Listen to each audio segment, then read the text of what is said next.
Welcome back, episode 6 of the Dead Batteries podcast. Yeah, I believe that's where we're at right now. Honestly, I kind of lost track. You know, and part of it is my fault. I keep every time we record, I have a very bad habit called procrastination, and I don't edit it, within the next couple days, and then I don't get it to you until last night. I was very ashamed of myself. That's a habit I'm going to attempt and try to get better at breaking. It happens, bro. It happens. Listen, you have no complaints from me, my good sir. You take the time you feel you need. You get me? Absolutely no complaints from my end. So we went to try last week, but I don't know. Was your phone off the whack again, or? Last week? Yeah, I texted you and... Oh, from Discord? Yeah. Dude, no. I just for whatever reason, I never get any notifications from Discord. None whatsoever. Jesus. And I already checked my settings. The basic thing. Oh, did you just put it so it's never notifies you? No, it's supposed to notify me. The only thing I do it is on the group chats. Where it's like, oh, only notify me if somebody adds me. But I just don't get any notifications. So that's why I never go there. Huh. So that's why I missed it. So that's on me or my phone or Discord or whatever the hell. But yeah, I just don't get them. Huh. Well, in any case, what happened to you this week?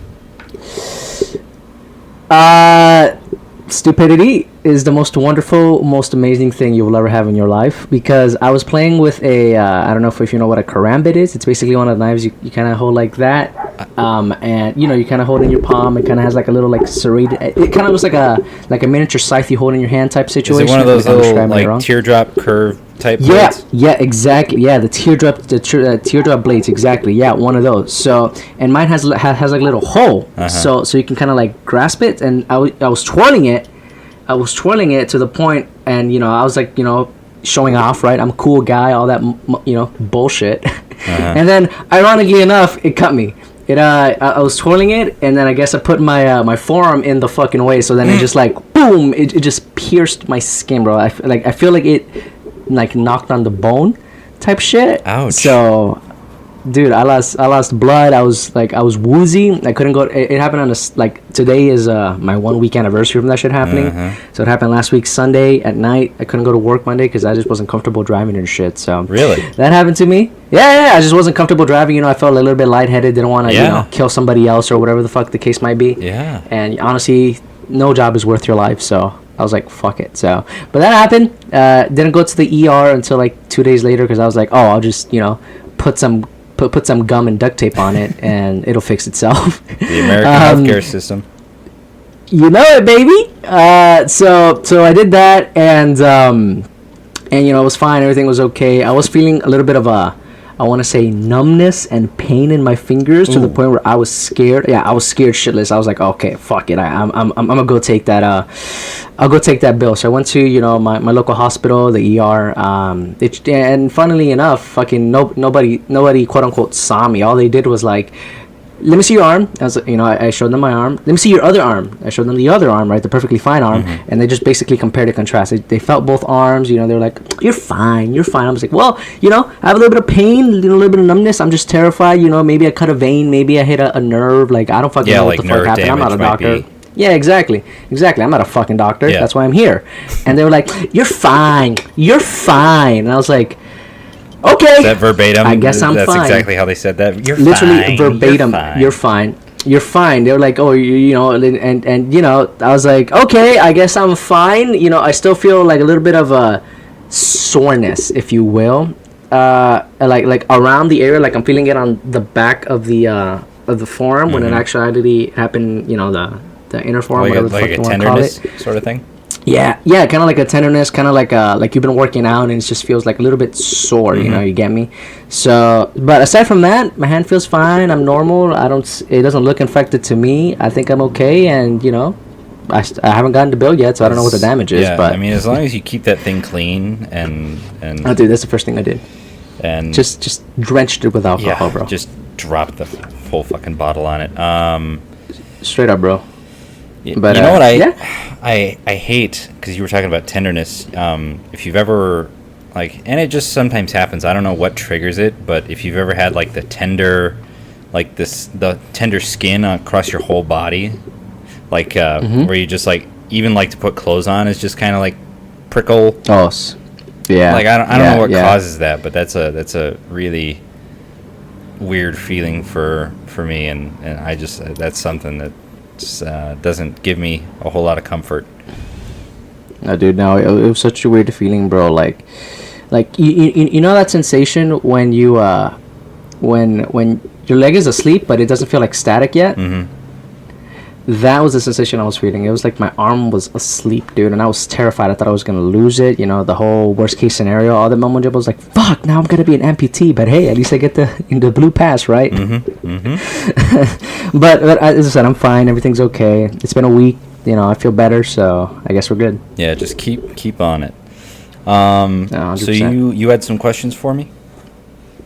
Well, I just wanted to know if by any chance if you saw Sandman, you know, because I know that was a big topic that we spoke about last time, and you know it's gonna be a follow up. But you know, I don't think you have yet. No, I haven't. It's understandable. A lot of stuff on my plate. Just trying to keep on top of it, really. I understand.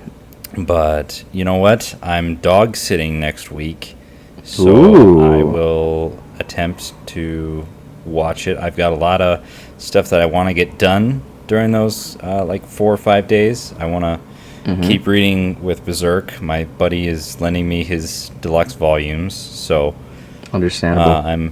I finished 2 just before we started recording, and I'm like a fingernail deep in the 3rd. So where are you? You already in the golden age arc, right? Yeah, we're in the golden age. Part? I just got finished, or I'm reading the part currently where they're Berserk, Jesus, Guts and Casca. They fell down the ledge. They washed down the river. Oh, and that's where you are. She just recounted her origin story of meeting Griffith, and they're currently fighting those that whale army dude. Yes. With his I know exactly with his big brother with the mace. Yeah, I know exactly where you are. Oh my god, dude, Berserk is amazing. You're in for a treat, bro. You're in for a fucking treat. I believe there's a new CEO or something like that in either Warner Brothers or DC. I think it's Warner Brothers, and apparently he's canning, or you know, it's speculated that he's gonna be doing a lot of layouts, bro. A lot of the like the whole Batwoman TV show, movie, whatever the fuck that shit was. Yeah, that being straight up canceled without even playing. I think that was his decision. Supergirl also being canceled. Or you know, whatever. Also his decision, I believe. And now I think he's gunning over people who I guess don't make profits to the company, which I'm like, it's about damn time, you know. Yeah, I don't know. I just find that very interesting that, you know, you can only appeal to the vocal minority, because you know it's basically, in my opinion, what they are, for so long before, you know, corporate America takes over and it's like, bro, fuck your feelings, we need money, you know, it's only like a matter of time, bro. Well, I mean, any big CEO of a company like that, if they're planning on doing top to bottom changes to the structure of the company, right. Do you remember, or did you ever see the situation? I forget what company it was, but like this guy basically got like, I want to say it was like maybe 50 to 100 people on a Zoom call or something like that, and he's laid them all off via the Zoom call. Fucking hell. That's crazy. Yeah, and he's like, it hurts me more than it hurts you. I'm standing here today knowing that and it's like, this guy's the guy was so out of touch with his company, and like trying to lay these people off via a Skype call, a Zoom call. It's like, what are you doing? It's cowardice. That's what that is. You don't have the courage to look at your employee in the face and see, oh shit, I lose my job. How can I pay rent? How can I do this? You don't have the courage to do that, and that's cowardice to me. That reminds me of a movie. One of my like, it's in my top 50. I would Jesus say. Christ. But it's a yeah. Check out my Letterboxd profile. It's called Up in the Air. Okay. Have you ever heard of it? No. Do tell. It's got George Clooney, and Anna Kendrick in it. And George Clooney, he plays as this guy who goes around. He works for this company, and essentially he goes around firing people, and he's flying all over the country, all over the world, back and forth, just to come in person and fire these people in person. Mm-hmm. And the plot of the movie is he's trying to take on this younger employee, Anna Kendrick, who is trying to introduce, or I can't remember if she's the one trying to introduce. Yeah, I think she might be. She's trying to introduce the idea of doing it over a video call. And then they try that once or twice, or it might be. Anyway, they try that once. It really doesn't work. But yeah, she's like trying to teach her the ropes of doing it in person. And then I think she introduces the idea of, we just need her to learn how to do it so that she can start to fire people over video calls. Right. And like it just turns out super bad for her when she tries to do it by herself, because she's been taught how to talk to the people in person and how to gently explain the situation, ease them into it, and ease them into it, and be there as a person for them, because over digital you're just looking at a screen. You're not giving that real interaction. You're not essentially acting as a mental or emotional crutch, to kind of help them, ease them down into the situation. And it sucks to fire people. It does. I've never had to do it because I'm not a big hoss in a company, but like I can't imagine having to approach somebody and say, "Hey, we got to let you go," especially over a Zoom call. Yeah. I feel like, as I said, it'd be easier for the Zoom call, which is maybe why he did it with those 50 people, because that's 50 50 people. You gotta, if it was face to face, I doubt you want to put all 50 maybe in the same place. I don't know. I've never been a CEO of a big company, so maybe it was more cost efficient or whatever. I don't know, but it's different, dude, and like I've never been fired. I always quit, and I never been to the point where it's like, oh, you're gonna get fired, so I'm just gonna quit first, haha. I never been to that point. I just quit because it's not good for me. Fuck that place, whatever the reason is. I've never been fired, so I don't know the fear of the unknown in that sense, but I can only imagine, dude, and also the people who are doing the firing, some people are just callous, some people just don't care, and they're like, oh, you're the 7th person I fired today, hoo-hoo, go on my bingo board, type of bullshit.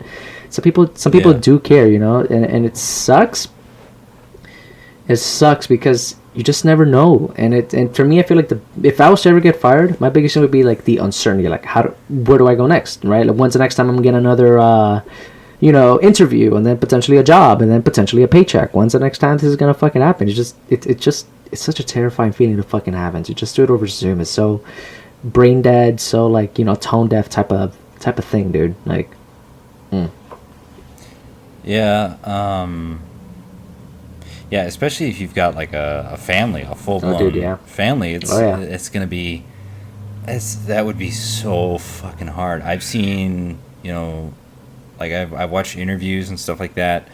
Like yeah, it just like having to watch these people go home and tell their family, like, hey, I don't have a job anymore. What the hell are we gonna do? That's terrifying, dude. And for a lot of You know, especially yeah, dude. And for a lot of people, that makes or breaks the relationship. especially in the last couple years, since the Backstreet Boys came all over the world. They took their tour. Especially since they took their worldwide tour. That's a Game Grumps joke if you don't know. They're calling the VIRUS the Backstreet Boys. But yeah, like especially over the last couple of years, it's been hard to watch these businesses, these super small businesses, you know, mom and pop shops, restaurants, businesses, all these places close down, and some people, a lot of people, losing their jobs, and others trying.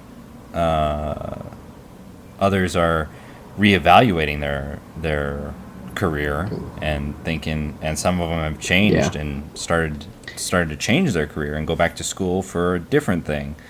And it really called into question my my path forward. And with the venture that I want to be going into, that's not secure. You know, wanting to make videos is not a guaranteed thing. It should be. It's not. No, it should be a hobby. But it's, and I definitely want it to start out as just a passion project. It's a passion project, clear and simple right now. And because I love to talk about shit, you know, and I love to educate and kind of inform people, and that's kind of why I also was considering going into English studies and becoming an English teacher. Sounds great. It sounds great. I think there's a huge lack of teaching or teachers in America. Oh yeah, dude. I just saw locally here in the metro area that as kids are gearing up for back to school, there's a huge shortage of teachers. Like it's insane to watch. And to be fair, some of it is justified because teachers, they don't get paid enough, and they're having to pay for a lot of their own supplies, equipment out of their own pocket. Teachers do not get enough credit. Oh no, they don't. Shout out to Mr. I'm gonna probably cut his name out, but he was one of my favorite English teachers of all time. I had him for 2 years in high school. He was the California surfer bro, right? You know, he didn't have the long hair anymore, but you know, he had that mentality about him.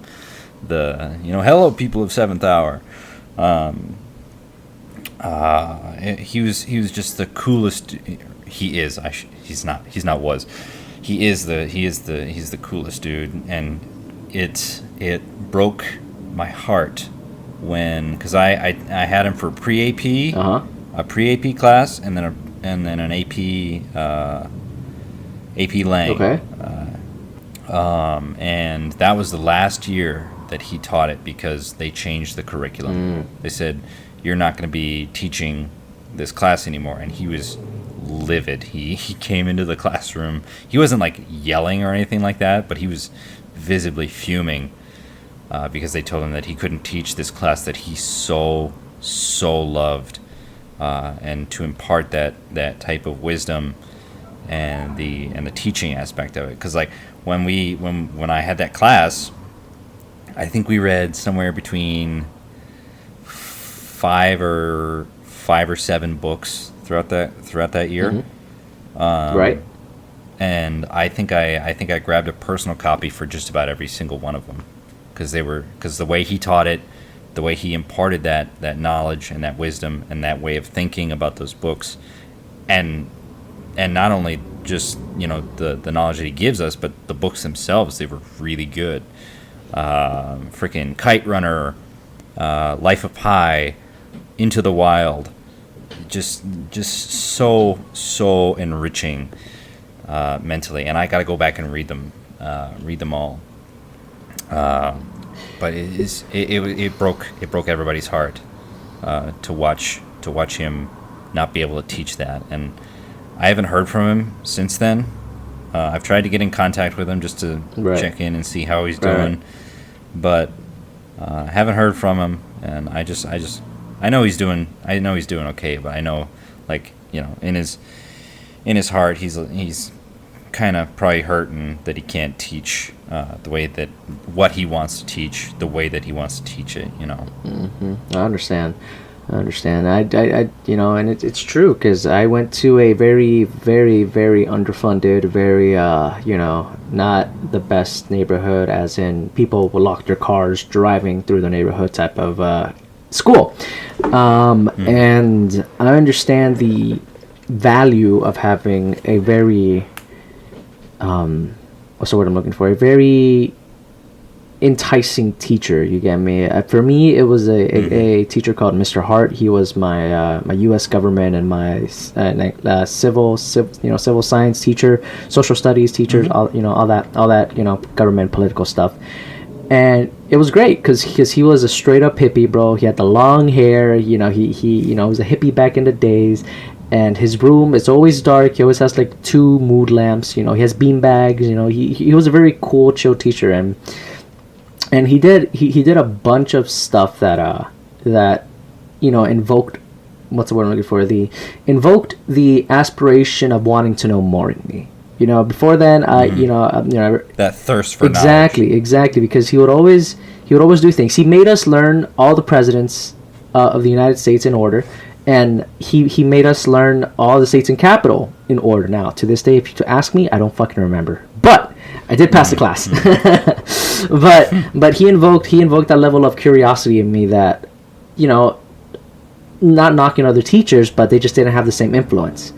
And people, and I feel like, you know, at least in America, or you know, at least here, nobody really understands the value of that, especially to a kid. You know, like how useful the ability of wanting to always learn more, never being satisfied in terms of knowledge, can, you know, perpetuate and just advance a child's learning experience. Because there's a difference between being forced to read a book you don't give a shit about and reading a book you're so interested about you want to learn more. Like your level of concentration is completely different, and it should be a very sought after trait to have teachers want to aspire that, and just basically, honestly, just have teachers, because not every teacher's good at their job, not every teacher's bad at their job, and we have a fucking shortage of them, and it's not it's I understand why there's a shortage, because you're basically shit on constantly. The pay's not good, and it's just a horrible feeling, because I know at least 4 or 5 good teachers that used to work there that no longer work there, because, you know, of either monetary reasons, you know, maybe differences between the school board and, you know, the school and them, but, you know, stuff like that. And it's so disheartening, bro. Knowing, you know, the kids who are going through that school right now may not have that level of experience, enthusiasm. Exactly, and it's just so disheartening, bro, because they're our future, man. When I'm like 80 years old and, you know, can barely shit in a toilet, they're gonna be over there making, you know, new policies and shit. So so, you know, and it's not about what that teacher teaches, it's about how 100%, they teach. 100%. It's never like, because like you were saying, and I'm guessing that teacher Mr. Hart, might have been an influence for you to go into law. I'm guessing, maybe. Yeah, well, yeah. You know, he helped me out. You know, I was learning more. Yeah, so he was an influence going into at least giving enough of a care in the law field, because before I didn't care, but now I care a lot. So. Yeah. No. And like, see, that topic at first glance does not interest me. And neither, you know, I used to be a super math oriented kid. I used to be like, everything has to have an answer. Everything has to work out. You know, everything has to be structured. Now I'm kind of more that free form. Like I said, those English teacher, and some of the ones that I had in college, they shape that they open that door for me to become a little bit more creative in my thinking, and like, because I have ideas about stuff that I would love to write or that I would love to draw, despite my shitty my left-handed shitty drawings. But like that aspect of me to create, which is driving me to wanting to create videos. Right. And just having that ability to be flexible and write my innermost thoughts, whether it be poetry, any kind of like short essay. I remember in college, we had 4 essays throughout the year. I think it was 4 or 5 essays. It was all about the good life, right? And this teacher, Mr.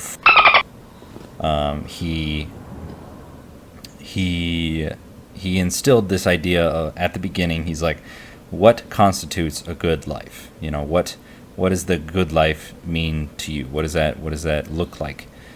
And he said, use a motif, whatever that may be. And I used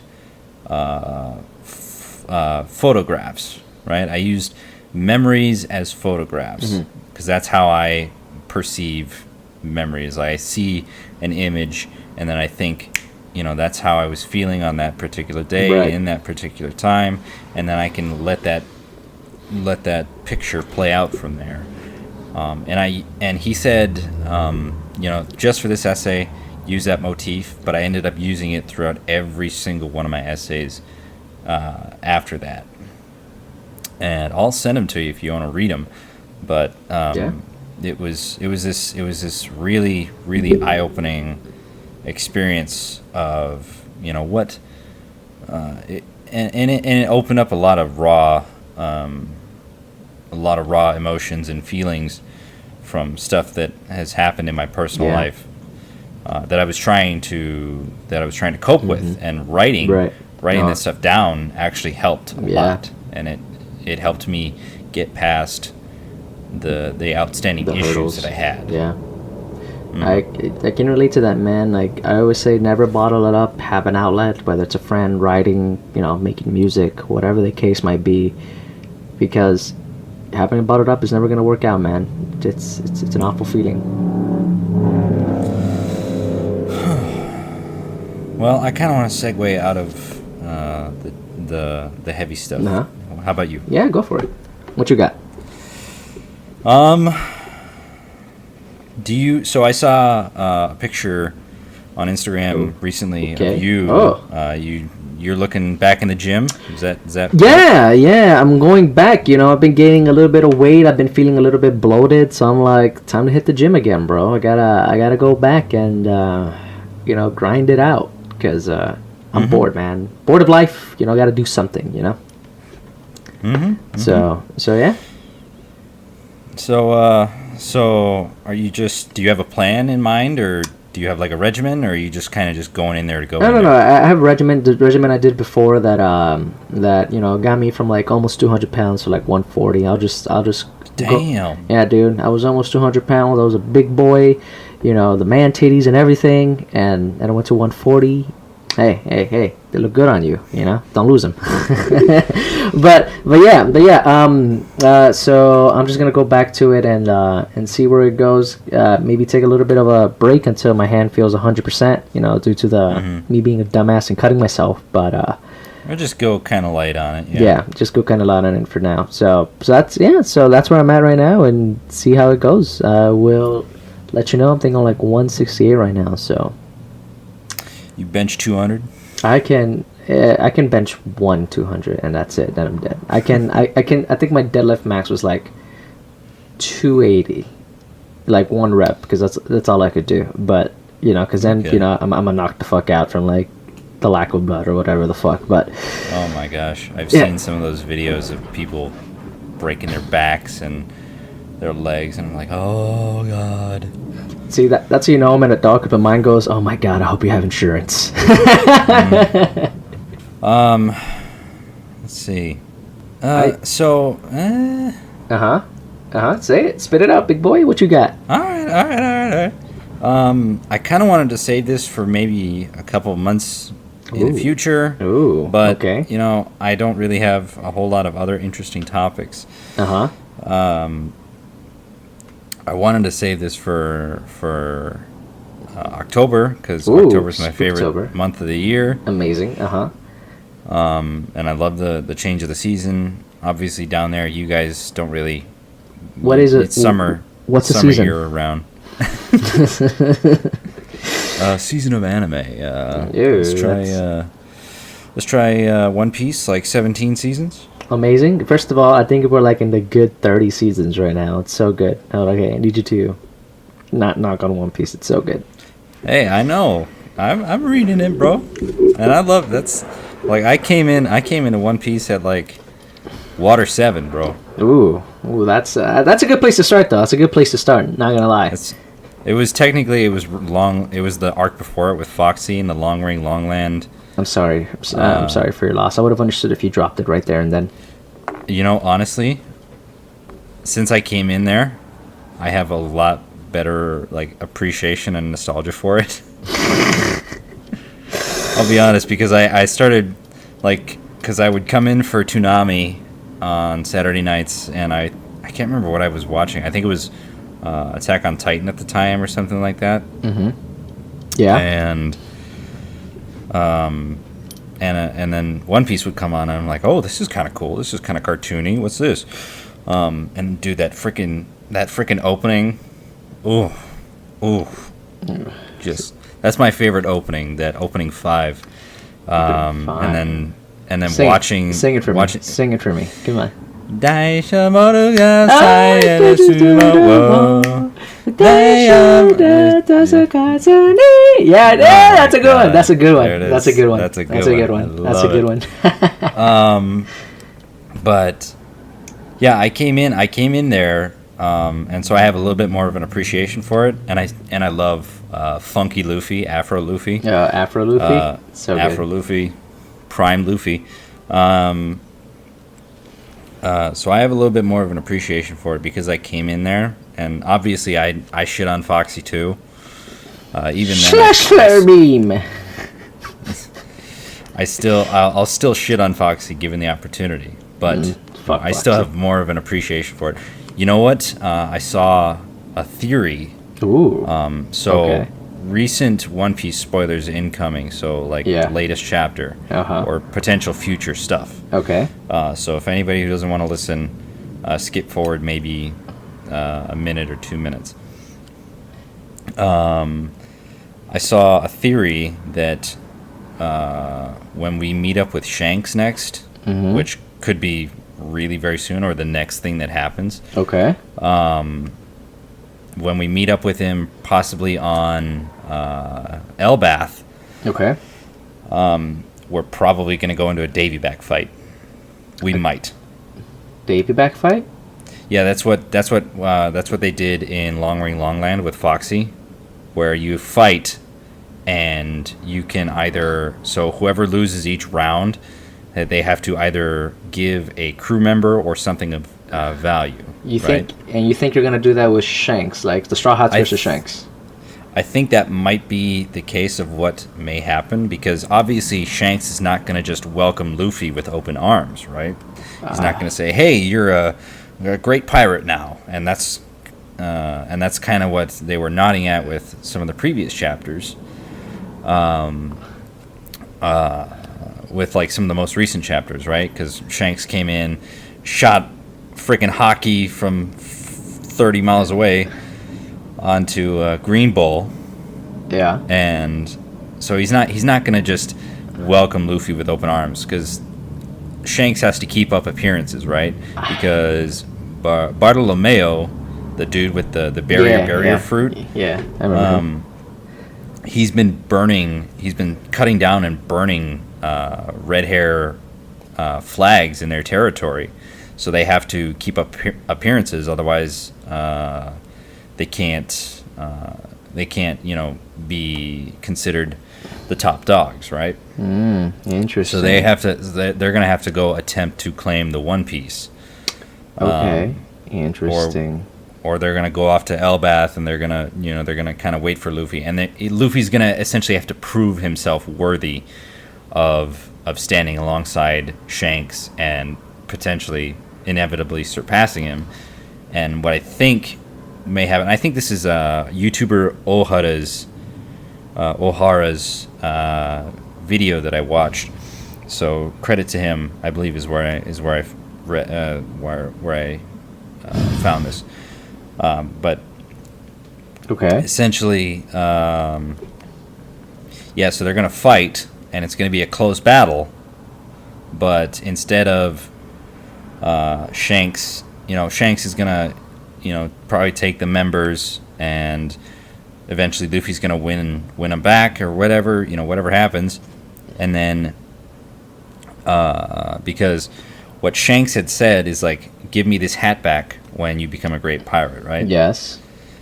Straw Hat Luffy is not Straw Hat Luffy without his straw hat. Okay. So at the end of the fight, when Luffy inevitably wins, he's going to be like, now I want this hat back. I gave it to you, and now I can, because you can, in the Davy Back rules, you can claim an object at the end. So he's like, now I want the hat. Now I want the hat back. I don't know. That sounds way too far fetched for me. Like I understand maybe Foxy, because Foxy is a fucking moron. Sure, but Shanks is a tactical genius. He's arguably.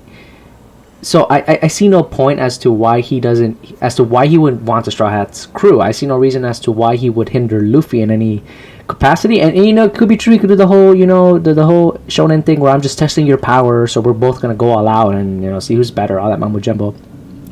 But I just don't see that happening. Like, not at least with what's going on. Because then why would Shanks save the crew from? Well, maybe not the crew, but why would Shanks at all intervene with Green Bull, aside from the force, the force rushing ending that Oda needed to do to make it line up with Film Red. Aside from that, right? Like, realistically, why would Shanks help and just to later cripple? You get me? I don't see that. Well, because he's got to put Luffy through the gauntlet. He's got to test him, make sure that he can, if he so chooses, to claim that power. Okay, but wouldn't that be a better, once again, I just don't see the aspect of, hey, I helped you. You don't got to face this admiral anymore. But then, a couple chapters later, haha, Luffy, now I'm over here trying to, beat you up. Like, well, I just don't see it. Even because you even saw in that chapter, the Straw Hats could have intervened. They were watching the entire time. Yeah, they were. And they could have kicked his ass. They probably could have kicked his ass because After he's a hot because Green Bull, I think he was brought on to the admirals from Akainu, Fleet Marshal Akainu. Makes sense. It makes sense. And he follows that same idea of justice, of absolute justice. Sorry, not true justice. And so he's like a huge Akainu fanboy. So he's like, I'm gonna go do this so I can get a claim. He's got a chip on his shoulder. Understandable. Right? And so that's why he charged in alone. Don't tell Sakazuki about this.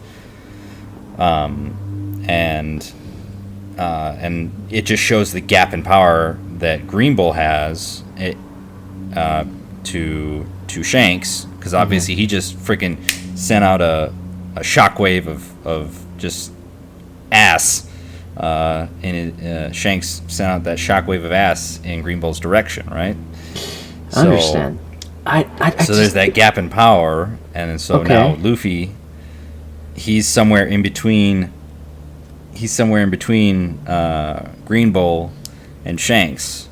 So now he's got to. Luffy essentially, like I said, he's got to prove that he has the ability to claim the One Piece by 100%. Going through Shanks. 100%. I'm sure that's gonna happen, but I don't know if he's gonna realistically maybe go through Shanks, or if he's gonna, let's say beat up Black. Because it just doesn't make any sense to me personally that Shanks would just say, "Hey, all is forgiven. Your fanboy is rampaging through our territory, making a mess of us, So they have to do something. Right, but once again, I just feel like, because remember, Luffy never technically, quote unquote, approved of having his fleet. Like they're just basically devotees. Like they're the equivalent of a fucking an entourage. Like Luffy didn't say, hey, Bartolomeo, go fucking do that. That's Bartolomeo's own choice. So I don't know if and given Shanks, he's a genius. He knows how Luffy is. I'm sure he could potentially come to the realization that maybe even though he's Bartolomeo is part of his fleet admiral or whatever. Maybe Luffy didn't put him up to it because once again, why would Luffy realistically go after Shanks? So I don't know. It's a cool theory. It sounds pretty cool, but I just realistically don't see it happening. Which once again, that's what a theory is, right? You just speculate. Yeah, for sure. Sorry, grabbing my charger here. No, you're good. I just if I don't know what's gonna happen. I don't want to speculate because honestly, like Oda fucking throws up for a fucking loop. Like I never thought every time. Fruit, yeah, I never. Every time he throws us. Yeah, spoiler. I never thought the gum fruit wasn't the gum fruit. So like it's crazy. That's I don't want to. Good twist though. Yeah, it was. What is it? 20 years believing that, and you last minute psych. You thought. But it also calls into question. Again, Shanks' motivation and reason for grabbing it because he knew what it was. I'm sure he did. So who was he going to give it to? Was he going to eat it himself? Was there somebody else he needed to pay off or something like that? Was it like? That's what I'm saying. There's also a theory that Shanks is apparently or was he pulled a Doflamingo. He was a world noble and no longer was anymore. Mm-hmm. Because he got a meeting with the what the fuck are they called? The Gorosei, the five elders. The five elders. Yeah, so yeah, that was surprising when I read that chapter. It was like, holy shit, he just snuck into Marijois, and he's like, we gotta talk. And they're like, say less. I don't know. It's just very interesting. I'm very excited to see where it goes. I'm truly gonna be heartbroken when it ends, bro. What did Oda say? 3 years from now, something like that. So. I mean, see, Oda and his editors and everybody has said like, oh, it's gonna end 5 years from now. So, but I think this is gonna be a little bit more, like on the nose. I don't know if it's gonna be exactly 3 years. Mm-hmm. It may be probably not. Maybe more, maybe less. Exactly. I would say give it one more. So 4 years. Give it 4 years, just because 3 years. I think that's a chapter a week. And then like a 2 week or a week break, so give or take like 40-ish chapters a year, right? Mm-hmm.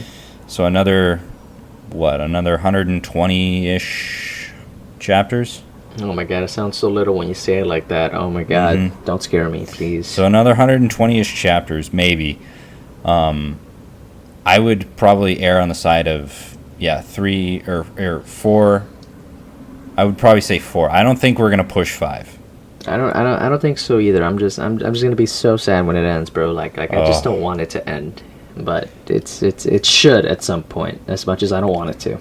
I'm glad that I took 2 weeks in like 2020, just before like COVID. Like I think it was 2020. It was like New Year's. I was watching my aunt's house forum, and I was like, why don't I read One Piece, catch up where I was. So I started off in like Punk Hazard. I started at the beginning of Punk Hazard because I couldn't exactly remember what was going on. And I read all the way up until where we were, which was at the time was Odin's flashback. And so it was like 2 weeks at the beginning of 2020, from New Year's to like the first 2 weeks of January. I took 2 weeks. I binged it all, and like and now I've been reading every week since. Were you at all miffed at the pacing of the final battle of Wano? For Kaido? Yeah. It did feel rushed, and that's what a lot of people are saying. Rushed. Okay. Yeah. I felt like, well, specifically maybe from Kaido being defeated to like the actual end of Wano, like like at least that little aspect of it felt super rushed, and people are saying it was maybe because Oda wanted to correlate Shanks with Film Red, kind of like, like here's the guy, have fun. People are saying that I can see it, but in terms of Wano, because you gotta remember, Oda did this too with Dressrosa. Oda introduced a shitload of characters. Oda introduced a brand new, democracy, place. Like Oda introduced a fucking butt ton of. Basically, what he did in Wano, he didn't Dressrosa first, but he did Dressrosa. I wouldn't say horribly, but the pacing was so fucking. Ugh, because we were there for like 3 years in Dressrosa. Yeah. So everything he did, everything he learned from Dressrosa, he implemented in a better aspect in Wano. Like all the characters were more fleshed out. Everybody felt more unique. I do feel like Kinemon, even though we were with him for so long, I just feel like maybe he wasn't as good of a character as some of the other characters. I didn't really like Kinemon. I didn't like Momonosuke that much either. Like there was a lot of characters that just fell flat for me, but that's my own personal taste for my own personal reason. And also the thing that really irked me was what's her name, Yamato, and not going with the Straw Hat. That irked me to the fucking core. Yeah, no, I definitely that was a rug pull for sure, because it pointed, everything was pointing towards Yamato becoming the new Straw Hat, right? Exactly. It was either that, and then Carrot, obviously she's becoming the leader of the Zoe now. Yeah. Of the Minx. So it's very interesting to see where Oda's gonna go with this, because we're not quite at what Luffy had said at the beginning of the series. I think he said like 10 members. Yeah, 10 members. What are so we we're at? Like 9. 9? Are we? So 9? we need. We're at 8 or 9. Yeah. Zoro, Nami, Usopp, Chopper, Sanji. Okay, 5. Robin, Brooks, Brook, Jinbei, Frankie, Jinbei. Yeah, so 9. So not counting Luffy, 9. Not counting Luffy. Okay. Wow. Damn. Because I think he said 10 more. members. Yeah. Yeah, 10 more members. Okay. So who's it gonna be though? I don't. I was really hoping for Yamato. Like I liked Yamato. She was cool. She was fun. She was amazing. I enjoyed her, and I guess that the stars didn't align, and I don't know who the hell else could be. I hope it's somebody as cool, if not cooler than Yamato. But I swear to God, it better not be Carrot. I hate Carrot with a passion. She's so garbage. I hate Carrot. I just don't like her. I don't like her. I love Pedro. Pedro was amazing. I loved him so much. I even enjoyed, what the fuck is this fucking face? Peckums, the lion in the suit. Yep. I enjoyed him too. I just can't stand Carrot. I just don't like her for whatever reason. I just don't like her. Dude, when I read Pedro and his and he freaking, oh my God, that made me tear up for sure. That was sad, dude. That was so sad. I thought he was gonna live. Oh my God, dude. And the fucker's still alive too. Is he? Yeah. No, not Pedro. The other fucker. The the Pedos. Yeah, Pedos. Fucking dickhead. Straight up. I'm glad though that Carrot got the last laugh though. She fucked him up. But no, I think a lot of people were concerned with the pacing because it was so slow, Oh, Dressrosa was worse, dude. Yeah. Yeah, no, because think about it. I mean, we started the final battle like mid 2020, and then we just finished now. So it took 2 years. And not only that, like, think about it, like, because it took, again, it's the trademark Oda, and just like running the characters along, right? It's a lot of running. It's a lot of running around, chasing a dog, dog chasing its own tail. Right. And then finally, when they get up to the top of the roof, and Luffy and the worst generation, those guys, they get up there and they start fighting. those they fight. Then eventually Kid and Law, they go down one level with Big Mom. They finish her off, whatever. Luffy goes one-on-one with Kaido. He gets his ass handed to him. What? He loses. He dies. Get knocked the fuck off. And then we're going to the we're going to the rest of the Straw Hats for however long, and then it's kind of like we're waiting on the final battle again. We're essentially putting a stopper on it, and here are the rest of the Straw Hats, and then finally Luffy gets his ass back up, goes Gear 5th, awakened, and then beats the shit out of Kaido. So it's like we're building, and then it's like they blue ball us, and then we get released. So I think retroactively now I think the pacing is kind of bad, particularly here.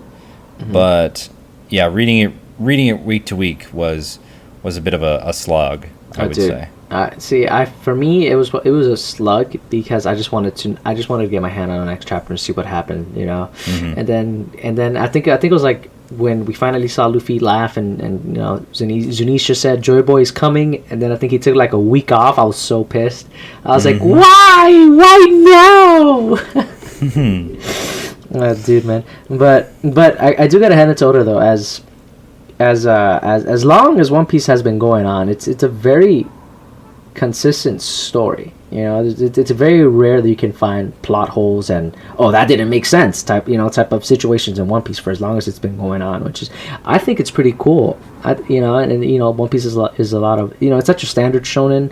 One Piece focuses more, in my opinion, on world building and the news and how everybody else takes the news, like Luffy beat Kaido and like their bounties went up and shit like that. Like a lot of things Naruto and shit like that don't do, which to me is one of the joys in One Piece because it feels like there's life in it. Yeah. I can't imagine what Oda's office must look like. Just a mess of freaking filing cabinets upon books upon files, just everywhere. I can't imagine how he keeps it all organized, because I think I saw another Ohara video. It's like all 147 things that need to happen before One Piece ends, and I'm like, yeah, that's a lot of balls to juggle. Mm-hmm. And he's juggling them pretty fucking well. And he I mean, again, like when that reveal of the gum fruit was the human fruit model Nika. The human model Nika. Like that's 20 years that he had to wait on that. Oh, 100%. That's 20 plus years that he had to wait on that reveal, and it recontextualizes everything. And he fucking foreshadowed it in fucking what the fuck is that shit called in Sky Island. Mm-hmm. And in the Inaru arc, he foreshadowed it, and I was like, bro, this blew my fucking mind, dude. Mm-hmm. It's fucking crazy. And like a lot of people riffed on One Piece because it's too long, and I'm like, it's not long enough. Mm-hmm. What I think this is the last thing we're going to talk about before we end. Yeah. But what do you think of his awakened design? For I feel they. I think I saw criticisms of like the Dragon Ball. That's Super Saiyan. That's literally what I was gonna go for. Where from base to Super Saiyan 2, Super Saiyan 3, he gets more muscular, bigger hair, blah blah, and then you go to, what is it, like Super Saiyan God, and he just looks very scrawny. Something like that. Yeah, he looks very scrawny. I personally, I am waiting to see it colored. I want to see it animated in the anime by Toei, because I want to see how it looks like before I make a complete judgment. But for what I see in the black and whites, I thoroughly enjoyed it. It makes sense because this is my own 2 cents here. So it makes sense to me because I do feel, and maybe this can relate also to Dragon Ball and Super Saiyan God and all that bullshit, but I feel if you're gonna be a true god, then you don't need to show off. You get me? Like in the sense of like being super muscular. You know, the long hair. The like. I feel like if you're truly a god, just you being a little kid is sufficient enough to beat anybody's ass. You know, and I feel like throughout the entire, you know, gear first, you know, gear second, gear third, gear fourth, it's a human with humanistic ideology, right? Like between a scrawny guy and a, you know, a bodybuilder, right? Like in human terms, who's gonna win? The bodybuilder, right? Yep. You know, so I that to me is how I saw the gears, right? Like a human aspect as what is stronger, what is more superior, what can beat, you know, a Big Mom or whatever the fuck. And you know, I feel like Gear Fifth is what a god should be. You know, a very normal looking person, but can totally whoop your ass with absolutely no issues whatsoever. Yeah, and also like some of his look was also foreshadowed in his previous gears too. Like that little ribbon of smoke, Gear Fourth, or whatever that was foreshadowed in Gear Fourth, and like his hair kind of curling into what his devil fruit kind of looks like. Yeah, he looked cartoony, and that made sense given his power, you know. So I in the aesthetic aspect and how he looks like, I give it a solid 8. I feel like it could have been a little bit better. Maybe, you know, maybe not just a color swap. Maybe give him like an actual, like, something to make him different, not just basically Luffy in Super Saiyan mode, you know. So I, you know, but I thoroughly enjoyed it. I have no qualms with it. I do want to see it colored. I do want to see it animated. I do want the Toei seal of approval before I give my 100% verdict. But so far, I like it. Because I haven't been watching the anime concurrently. So I'm an English dub guy. I know I'm gonna get crucified for that. We can't be friends. Okay, all right. That's the last episode, guys. Last episode. Sorry. All right, guys. No more episodes after this. We can't be friends anymore.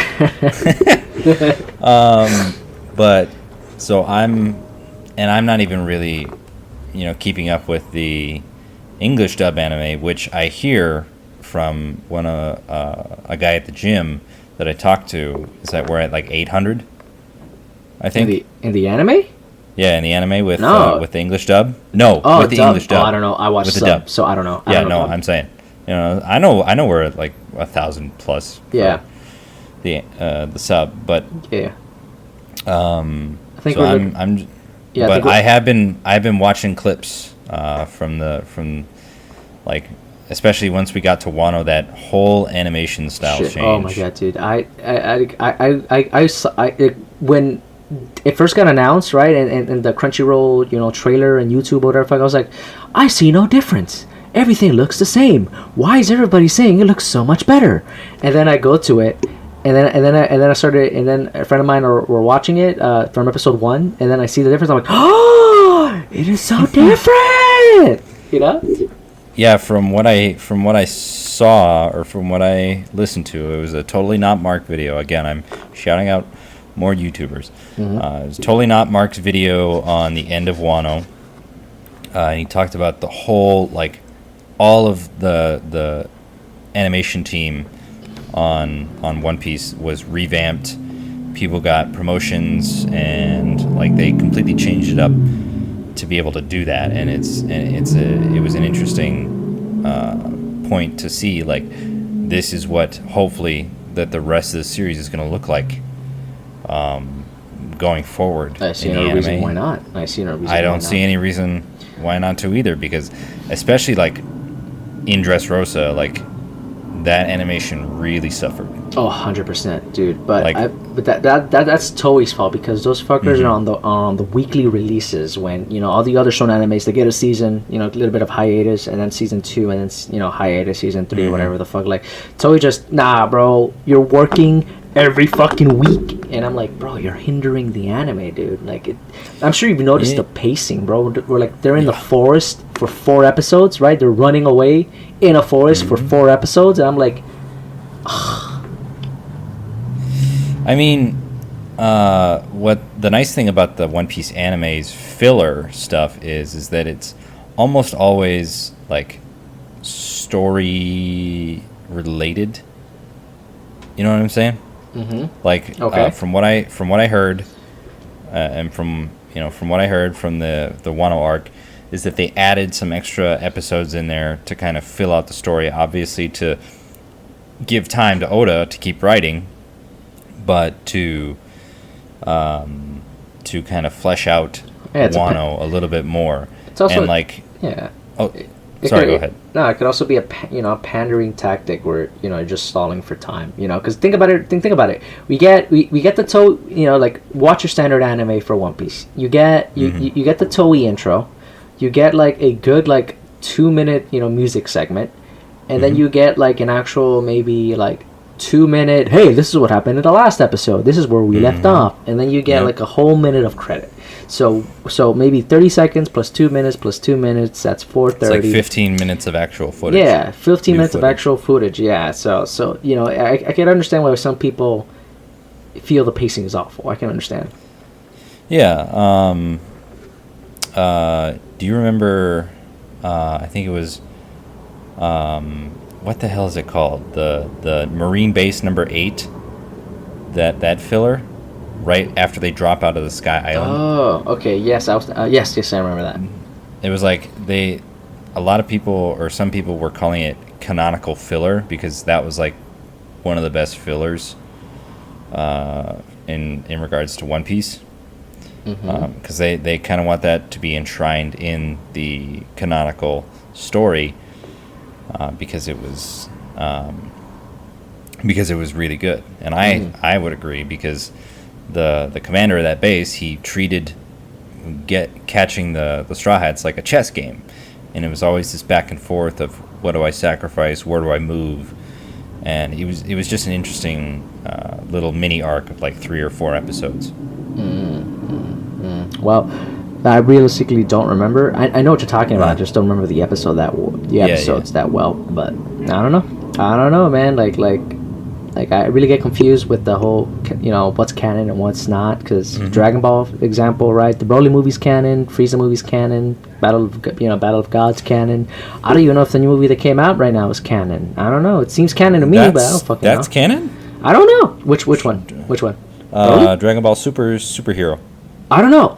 It seems canon to me, but I don't fucking know what the actual official listing of it is. But it seems hella canon to me. So okay, this is hopefully going to be the last thing. Yeah.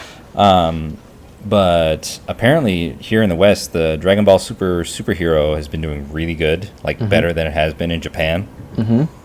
I think it got like 60 million in its first day. Whereas it took 10 days to get to 60 million in Japan. Yeah. And yeah, it's a sequel to Broly, I think, which I don't watch Dragon Ball. Maybe? I don't read Dragon Ball. I'm not super into it. All right. Yeah. The only arc I've watched somewhat is the Frieza arc where he goes Super Saiyan for the first time. Badass. But yeah, apparently it's been doing really well.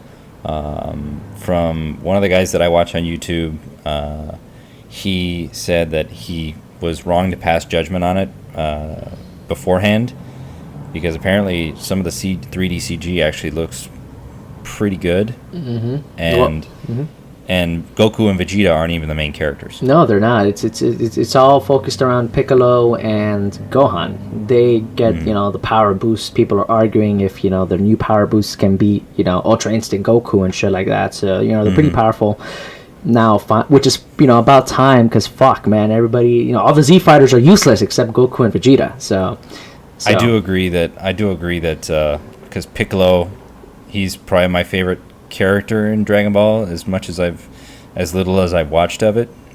Yeah.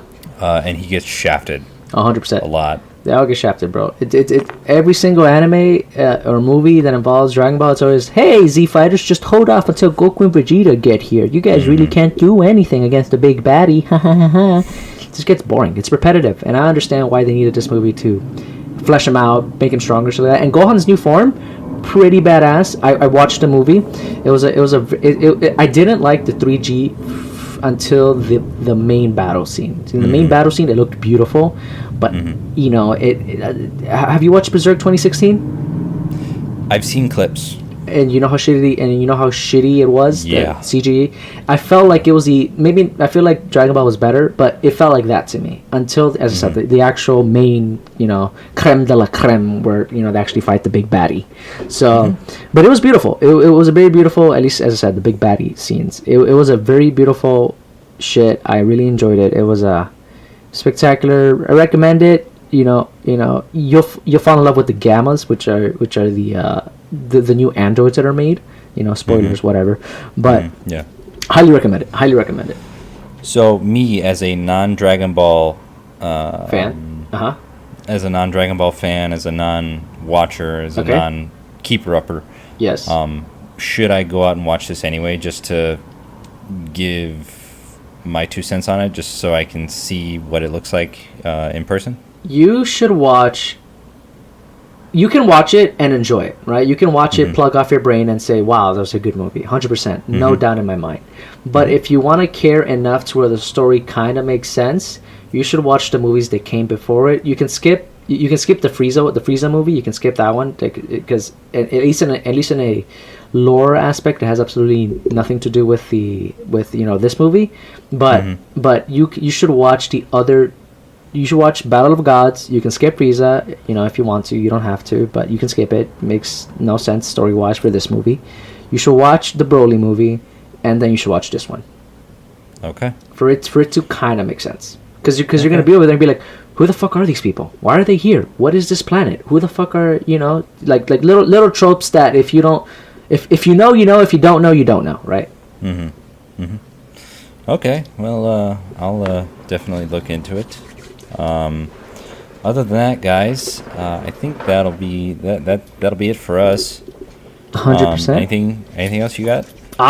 No, just thank you guys for listening. We're enjoying this. We're just gonna keep on working, keep on talking random shit like we always do, and hopefully we can make better videos. So yeah, let's hoping. I gotta mess around with my mic settings a little bit more. Same. I was kind of fidgeting with it today, and I hope it doesn't show up too bad when I eventually go to edit this. Same.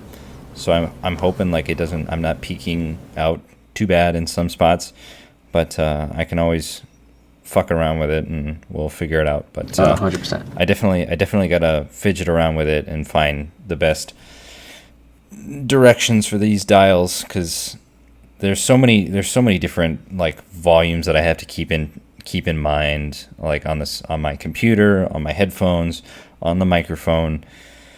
There's a lot of playback stuff that can kind of make it confusing and complicated. So I do apologize if my audio Same for on your mine. end.